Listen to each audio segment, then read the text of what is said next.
अस्सलाम वालेकुम। मैं हूं शहर इकबाल से Mohammad Nawaz and you are watching my YouTube channel multi step education. Students, आज हम मुरक्बे तौसीफ़ी के बारे में पढ़ेंगे। शुरू करने से पहले आपसे रिक्वेस्ट है कि अगर आपने चैनल को सब्सक्राइब नहीं किया तो अभी चैनल को सब्सक्राइब करें और इस वीडियो को एंड तक लाजमी देखें, क्योंकि इन्फॉर्मेशन शुरू से आखिर तक एक दूसरे के साथ लिंक होती है। अगर आप वीडियो को पूरा वॉच करेंगे तो आपको पूरी इन्फॉर्मेशन मिलेगी और पूरी बात की आपको समझ आएगी। तो आइए आज का लेक्चर शुरू करते हैं। तो सबसे पहले हम जानते हैं कि मुरक्कब दो या दो से ज़्यादा अल्फाज या कलिमात का मजमुआ होता है, लेकिन आज का हमारा टॉपिक है मुरक्बे तौसीफ़ी। मुरक्बे तौसीफ़ी के दो पार्ट्स या दो अज्जा होते हैं, एक सिफत और दूसरा मौसूफ। सिफत को इसमें सिफत भी कहा जाता है। तो इसका मतलब यह है कि मुरक्बे तौसीफ़ी सिफत और मौसूफ से मिलकर बनता है। तो पहले हम जानते हैं कि सिफत क्या है। वो इसम या वो लफ्ज़ जो किसी शख्स या चीज़ की कोई खसूसियत या कैफियत बयान करने के लिए इस्तेमाल होता है, उस लफ्ज़ या उस इसम को सिफत कहा जाता है। मुरक्बे तौसीफ़ी का दूसरा जुज़ है मौसूफ।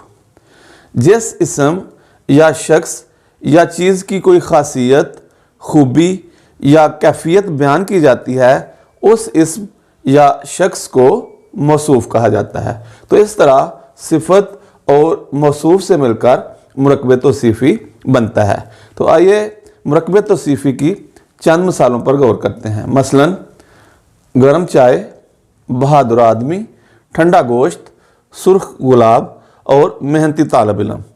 ये सारे मुरक्बात जो हैं ये मुरक्बे तौसीफ़ी की मिसालें हैं। इनमें पहला इसम जो है वो सिफत है और दूसरा जो इसम है वो मौसूफ है। मसलन गर्म चाय, इसमें लफ्ज़ चाय जो है ये इसम है और लफ्ज़ गर्म जो है इस इसम की खासियत या खूबी है, इसलिए लफ्ज़ गर्म जो है ये सिफत है और चाय मौसूफ है। इसी तरह बहादुर आदमी, इसमें लफ्ज़ बहादुर सिफत है और आदमी मौसूफ है। फिर ठंडा गोश्त, सुर्ख गुलाब और मेहनती तालिब इल्म।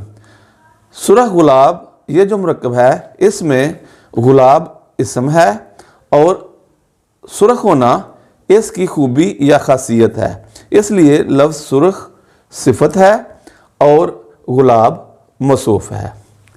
तो यहाँ पर इन मिसालों से ये बात वाज़ेह हो गई कि मुरक्बे तौसीफ़ी सिफत और मौसूफ से मिलकर बनता है।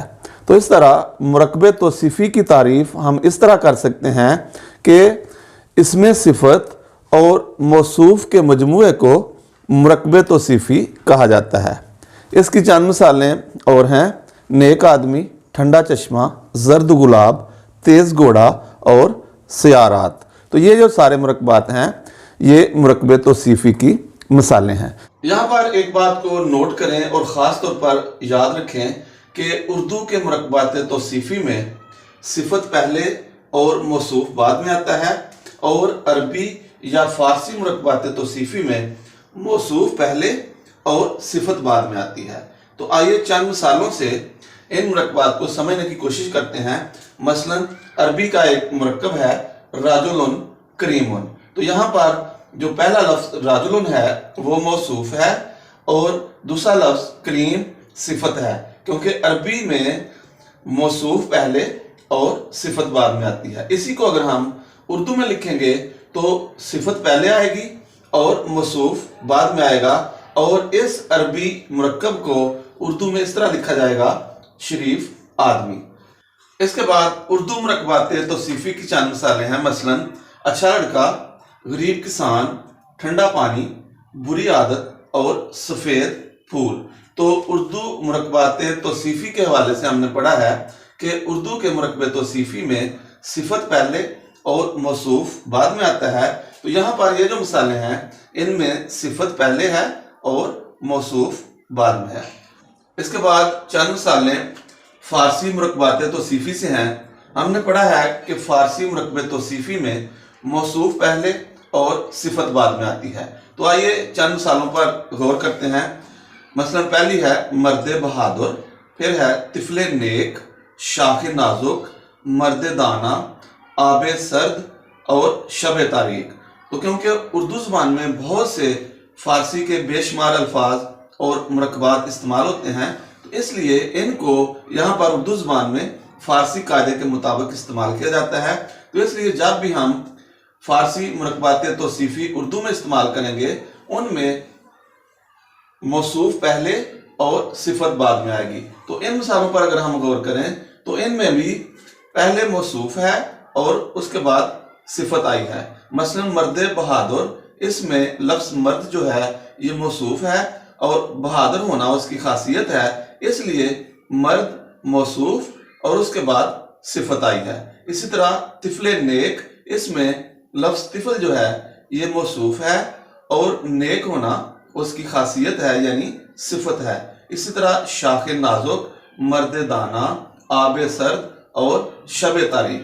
اگر ہم ان مرکبات کو اس طرح پڑھیں جیسے ہم اردو میں پڑھتے ہیں، مثلا مرد بہادر، طفل نیک، شاخ نازک، تو ان کا کوئی لب و لہجہ اس طرح سے نہیں بنتا اور نہ ہی فارسی کے مطابق، فارسی الفاظ یا مرکبات کے مطابق ان کا کوئی آہنگ اور کوئی تاثر پیدا ہوتا ہے۔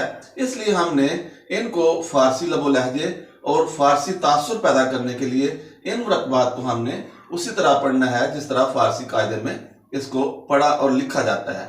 تو یہاں پر ایک خاص بات آپ ذہن میں رکھیں کہ جب بھی فارسی کے مرکب توصیفی ہم استعمال کریں گے تو فارسی مرکبات توصیفی میں ہر مرکب میں جو پہلا لفظ ہوتا ہے اس پہلے لفظ کے آخری حرف کے نیچے علامت زیر یا کسرہ کی علامت لگائی جاتی ہے۔ تو اس طرح یہ جو سارے مرکبات ہیں جو کہ فارسی کے مرکبات ہیں، ان میں ہر مرکب کے پہلے لفظ کے آخری حرف کے نیچے کسرہ کی علامت یعنی علامت زیر استعمال کی گئی ہے، اور ان مرکبات کو فارسی قاعدے کے مطابق اس علامت زیر یا کسرہ کی علامت کے ساتھ ہی پڑھا جاتا ہے اور ادا کیا جاتا ہے۔